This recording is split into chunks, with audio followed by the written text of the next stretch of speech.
what a rapid currency dilution environment does is it puts every single person in that country on a treadmill to run as fast as they can to keep up with it, not just in terms of where to put their savings, but also how to continually increase their wages so that they're not just being completely left behind in global purchasing power terms. Of course, the same thing is actually true in developed countries, it's just more subtle. So in the United States, money supply grows at about 7% a year on average. And let's say money supply per capita, right? So if money supply is growing at 7% on average, money supply per capita is probably growing at 6% on average. If you're not keeping up with that, you're becoming a smaller share of the network. Lyn Alden, a highly regarded macro analyst and the author of Broken Money, delves into the historical evolution of currency through a technological lens. In her thought-provoking book, Alden scrutinizes the fractured state of the global financial system, highlighting its role in impoverishing billions worldwide while disproportionately enriching the top 1%. Despite remarkable strides in areas like space exploration, medical advancements, and other significant feats, Alden argues that our monetary system remains outdated, with a 100% failure rate in its debt-based fiat form. Alden contends that it's time for a permanent shift away from the failing monetary system towards one that embraces scarcity, deflation, decentralization, and seamless digital transactions. Bitcoin emerges as a solution that meets these criteria and more. With Bitcoin gaining popularity globally and a dim macroeconomic outlook, Alden envisions the world moving closer to a Bitcoin standard era. In this era, she anticipates a surge in global Bitcoin adoption and a correspondingly explosive increase in the cryptocurrency's value. In the current system, there are 160 different fiat currencies, roughly. And they're all like these little silos. They all have a local monopoly on their jurisdiction. They have very little salability outside of their jurisdiction, except for the dollar and a few other top currencies.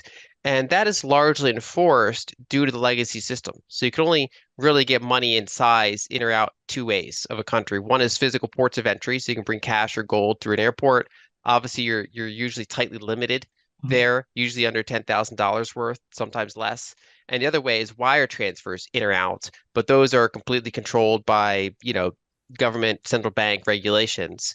And they get to decide, if I send dollars to someone in another country, does that person receive them in dollars, or do they get converted to local currency at the official exchange rate, whatever it might be? And even fintech companies are just really mostly just overlays on top of the correspondent banking wire system. They just basically have accounts in multiple things and can make those go quicker, but they're still usually relying on the underlying banking. And with things like Bitcoin and stablecoin, and there's even gold-backed stablecoins. But what all these technologies do is kind of crack open these 160 different silos and allow monies to compete globally once again. So someone in Nigeria can now, you can bring infinite value density of Bitcoin or stablecoins through an airport by memorizing 12 words, for example. Or if I pay a graphic designer in Nigeria, she can hold up a QR code on a call just like this, and I can pay her, and she gets it could be Bitcoin, it could be stablecoins, whatever she asks her for in her invoice, she can receive. And it just goes around her local banking system. As long as, from my perspective, as long as like I'm not breaking any American laws, like I can't really necessarily hire like an Iranian graphic designer.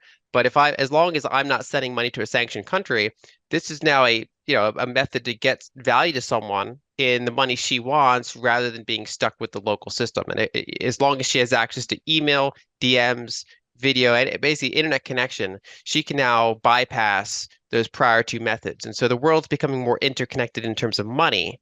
And I think that has big implications going forward. I started to realize money was broken in some sense back in around 2017 or so, because we started to get a widening fiscal deficit in the US, even though we were not in a recession, which had not really happened since the Vietnam War. And it continued in 2018, 2019.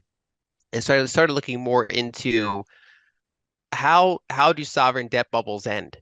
Prior to that, I was like, well, eventually they print it or something, right? But it's like, okay, actually mechanically, what does this look like? And what time frame and what are the factors and what to look for? So I started to do a multi-year deep dive. And that's actually what kind of led me to transition away from mostly focusing on equity investing to more focusing on macro, money, energy, that kind of stuff, because I realized that we're entering a unusual macro environment that, it's like the type of decade that kind of changes a lot of things. The bigger the normal things happen that history books kind of focus on more than other decades. And so in other words, I was like, this is gonna be a more macro decade than the 90s were, for example. And so that was kind of like the initial starting points. Um, and then of course, kind of like studying Bitcoin over time, seeing how that works. I originally I always found it neat, but I was like, I mean, the chance that any sort of like new techno money is going to work is obviously very low. So the first time you see it, you're like, that's neat, but I mean, come on. And then it's like when it comes back a second time, you're like, wow, that thing's still here. And then you're like, how does this thing work? And then you kind of like over time, you just kind of run into it more and more time. And so you actually think, okay, this is actually pretty interesting. It's the only asset that ever survived more like three 75% plus drawdowns and then went back to new all-time highs. I'm not aware of any other asset that has done that. The issue of currency debasement is presently more acute in emerging economies.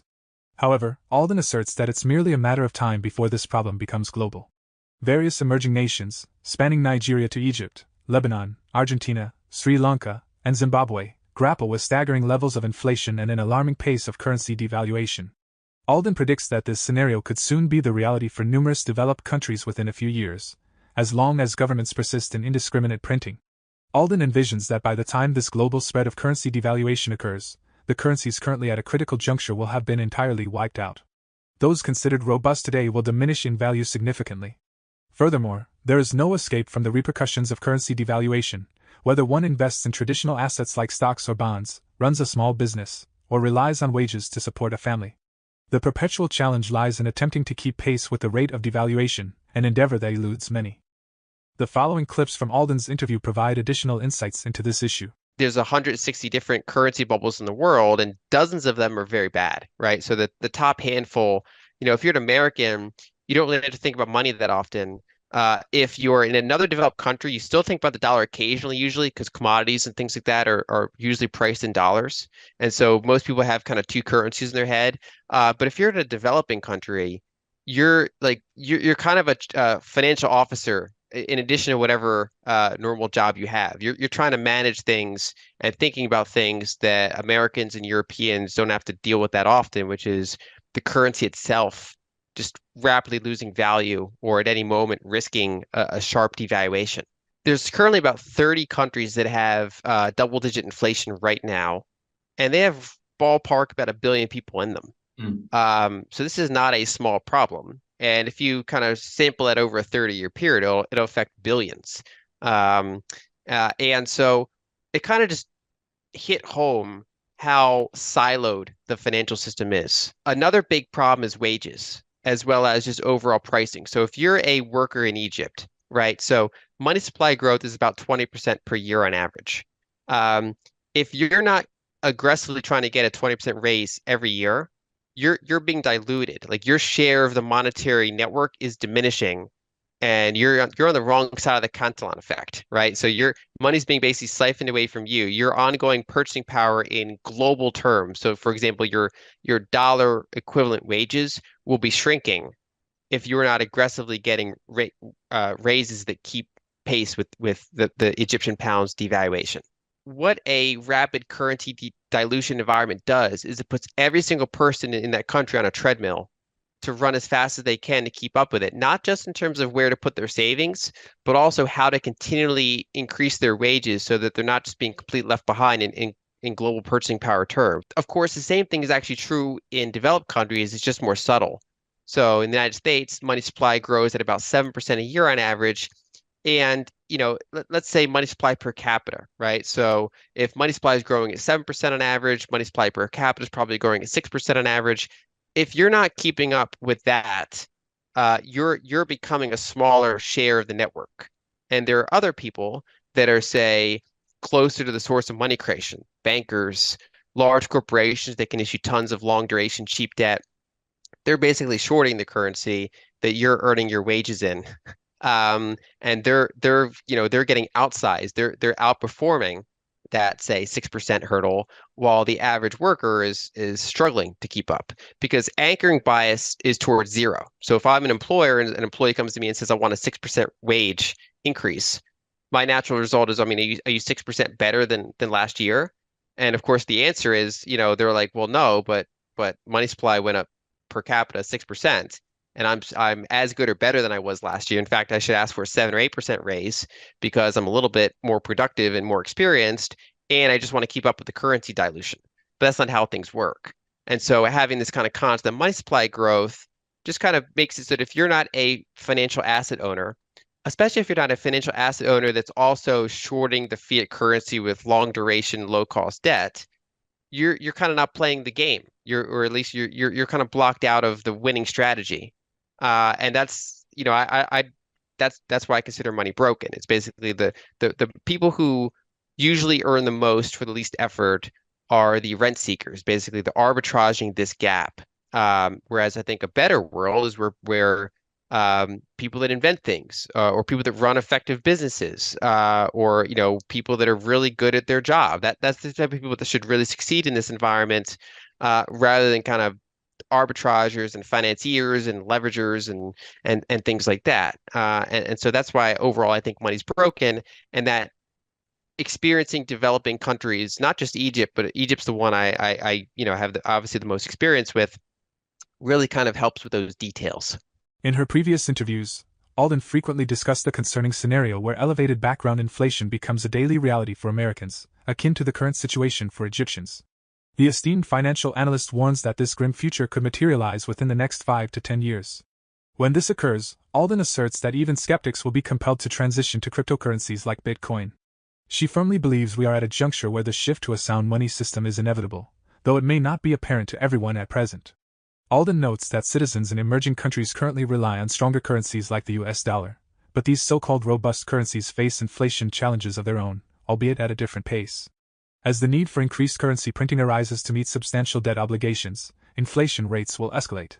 Alden predicts that eventually, the world will no longer be able to depend on even the dollar to preserve wealth. When that day arrives, and according to Alden, it's sooner than most believe, she envisions a unanimous global turn to Bitcoin as the primary means to safeguard and grow wealth. Do you agree that Bitcoin could be the singular asset to address these challenges and level the playing field for everyone? Share your thoughts on Alden's interview in the comments section below. For more Daily Dose Crypto news, check out these 2 awesome videos on your screen. Click now and we will see you on the next video.